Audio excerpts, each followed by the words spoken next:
चलिए जानते हैं आज की देश और दुनिया की सिलेक्टेड काम की और महत्वपूर्ण 50 बड़ी खबरों को सिर्फ 10 मिनट में। पर अभी तक आपने इस चैनल को सब्सक्राइब नहीं किया है तो सब्सक्राइब कर दें। महाराष्ट्र जिला परिषद और पंचायत समिति चुनावों में भाजपा के नेतृत्व वाली महायुति ने बड़ी जीत हासिल की है। महायुति ने 731 में से 552 जिला परिषद सीटों पर कब्जा कर लिया है। विपक्ष में कांग्रेस ने सबसे ज्यादा 55 सीटें जीती हैं, जबकि उद्धव गुट को 43 सीटें मिली हैं। इस जीत से राज्य के ग्रामीण इलाकों में सत्तारूढ़ गठबंधन की पकड़ और मजबूत हुई है। नतीजों के बाद पार्टी कार्यकर्ताओं में जश्न का माहौल है। प्रधानमंत्री नरेंद्र मोदी ने महाराष्ट्र के नतीजों पर खुशी जताते हुए इसे सुशासन की जीत बताया है। उन्होंने कहा कि राज्य की जनता ने एक बार फिर विकास की राजनीति पर भरोसा जताया है। पीएम ने सोशल मीडिया पर लिखा कि महायुति को मिला यह आशीर्वाद हमें और कड़ी मेहनत करने की प्रेरणा देगा। उन्होंने पार्टी कार्यकर्ताओं की मेहनत की भी सराहना की। भाजपा मुख्यालय में भी इस जीत को लेकर उत्साह देखा गया।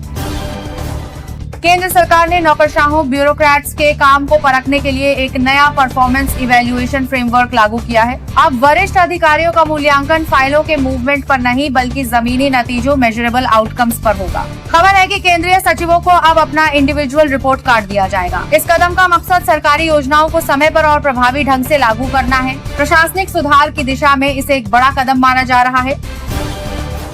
पश्चिम बंगाल भाजपा अध्यक्ष सुकांत मजूमदार और शुभेंदु अधिकारी ने दिल्ली में केंद्रीय गृह मंत्री अमित शाह से मुलाकात की। बैठक में आगामी 2026 बंगाल विधानसभा चुनाव की रणनीतियों पर चर्चा हुई। भाजपा नेताओं ने राज्य की वोटर लिस्ट में रोहिंग्याओं के नाम शामिल होने का मुद्दा भी उठाया। उन्होंने आरोप लगाया कि राज्य सरकार चुनाव प्रक्रिया को प्रभावित करने की कोशिश कर रही है। केंद्रीय नेतृत्व ने बंगाल इकाई को चुनाव की तैयारियों में तेजी लाने का निर्देश दिया है। सेशल्स के राष्ट्रपति के सम्मान में राष्ट्रपति द्रौपदी मुर्मू ने राष्ट्रपति भवन में विशेष भोज का आयोजन किया। इस दौरान भारत और सेशल्स के बीच द्विपक्षीय संबंधों को मजबूत करने पर जोर दिया गया। दोनों देशों ने स्थिरता और सुरक्षा के लिए संयुक्त विजन ज्वाइंट विजन पर सहमति जताई है। राष्ट्रपति मुर्मू ने कहा कि भारत हमेशा से अपने समुद्री पड़ोसियों के साथ खड़ा रहा है। ये यात्रा हिंद महासागर क्षेत्र में भारत की कूटनीतिक पकड़ को दर्शाती है। प्रधानमंत्री नरेंद्र मोदी ने मॉरिशस के प्रधानमंत्री नवीन राम गुलाम से फोन पर बात की। दोनों नेताओं के बीच आपसी सहयोग और विकास परियोजनाओं को लेकर चर्चा हुई। पीएम मोदी ने मॉरिशस के साथ भारत के ऐतिहासिक और सांस्कृतिक संबंधों को रेखांकित किया। इस बातचीत को कूटनीतिक नजरिए से काफी अहम माना जा रहा है। दोनों देशों ने भविष्य में तकनीक और व्यापार में सहयोग बढ़ाने का वादा किया।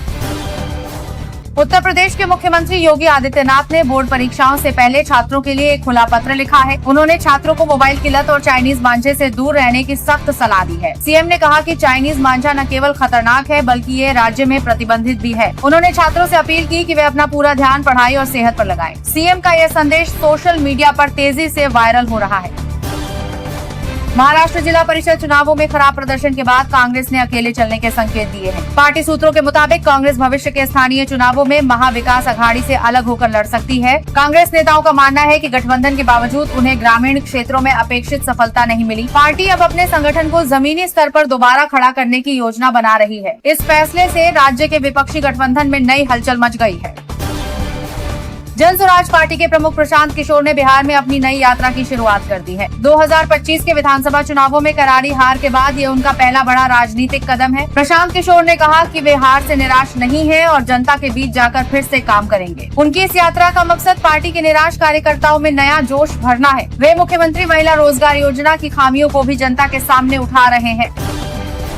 प्रधानमंत्री कौशल विकास योजना PMKV4 को लेकर एक बड़ी खबर सामने आई है। रिपोर्ट्स के मुताबिक देश भर में लाखों युवाओं को ट्रेनिंग देने वाले कई सेंटर अब खाली और वीरान पड़े हैं। दावा किया जा रहा है कि फंड और संसाधनों की कमी के कारण स्किलिंग का काम प्रभावित हो रहा है। सरकार का कहना है कि 27 लाख से ज्यादा युवाओं को ट्रेनिंग दी गई है, लेकिन जमीनी हकीकत पर सवाल उठ रहे हैं। विपक्ष ने इस मुद्दे पर सरकार से जवाब मांगा है।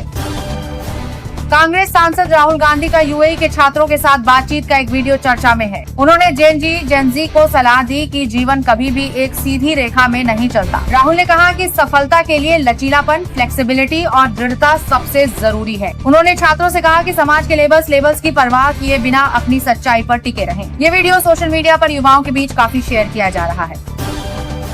संसद में पीएम केयर्स फंड को लेकर विपक्ष के सवालों पर रोक लगा दी गई है। पीएमओ ने लोकसभा सचिवालय को सूचित किया है कि इस फंड से जुड़े सवाल सदन में स्वीकार नहीं किए जा सकते। इसके पीछे मौजूदा संसदीय नियमों का हवाला दिया गया है। विपक्ष ने इसे पारदर्शिता के खिलाफ बताते हुए सरकार पर हमला बोला है। इस मुद्दे पर संसद के बजट सत्र में हंगामा होने के आसार हैं। मूड ऑफ द नेशन में बड़ा खुलासा हुआ है। 53% जनता का मानना है कि एनडीए सरकार की आर्थिक नीतियों से सबसे ज्यादा फायदा बड़े व्यापारियों को हुआ है। हालांकि इसके बावजूद प्रधानमंत्री मोदी की लोकप्रियता बरकरार है और लोग उन्हें फिर से चुनना चाहते हैं। सर्वे में बेरोजगारी और महंगाई को जनता ने सबसे बड़ा मुद्दा बताया है। आर्थिक मोर्चे पर सरकार के लिए यह सर्वे एक मिश्रित संकेत दे रहा है। उप मुख्यमंत्री देवेंद्र फडणवीस ने दावा किया, उन्होंने जिला परिषद नतीजों का हवाला। फडणवीस ने कहा कि सरकार, उन्होंने जीत का श्रेय मुख्यमंत्री। फडणवीस ने कार्यकर्ताओं से आगामी चुनावों के लिए अभी से जुट जाने को कहा। भारतीय छात्रों के बीच विदेश में पढ़ाई के लिए अमेरिका का क्रेज कम होता दिख रहा है। ताजा रिपोर्ट्स के मुताबिक अब छात्र अमेरिका की जगह जर्मनी और यूके को प्राथमिकता दे रहे हैं। इसके पीछे की वजह अमेरिका में बढ़ता खर्च और वीजा को लेकर अनिश्चितता बताई जा रही है। जर्मनी और यूके की आसान नीतियां और कम लागत भारतीय छात्रों को आकर्षित कर रही है। एजुकेशन सेक्टर के जानकारों ने इसे एक बड़ा बदलाव बताया है। छत्तीसगढ़ के प्रसिद्ध बस्तर पंडुमा महोत्सव के समापन पर प्रधानमंत्री मोदी ने राज्यवासियों को बधाई दी है। उन्होंने कहा कि यह त्योहार हमारी आदिवासी संस्कृति और परंपराओं का अद्भुत संगम है। 7 से 9 फरवरी तक चले इस महोत्सव में बस्तर की लोक कला की शानदार झलक देखने को मिली। सरकार का कहना है कि ऐसे आयोजनों से पर्यटन और स्थानीय कलाकारों को बढ़ावा मिलता है। पीएम ने सोशल मीडिया पर इस महोत्सव की तस्वीरें भी साझा की। पश्चिम बंगाल में ममता बनर्जी और भाजपा के बीच वोटर लिस्ट को लेकर टकराव बढ़ गया है। भाजपा का आरोप है कि टीएमसी सरकार रोहिंग्याओं को वोटर लिस्ट में शामिल कर रही है। विपक्ष के नेता शुभेंदु अधिकारी ने कहा कि वे इस मुद्दे को लेकर सुप्रीम कोर्ट तक जाएंगे। टीएमसी ने इन आरोपों को बेबुनियाद बताते हुए इसे भाजपा की हार की बौखलाहट करार दिया है। चुनाव आयोग से इस मामले में दखल देने की मांग की गई है।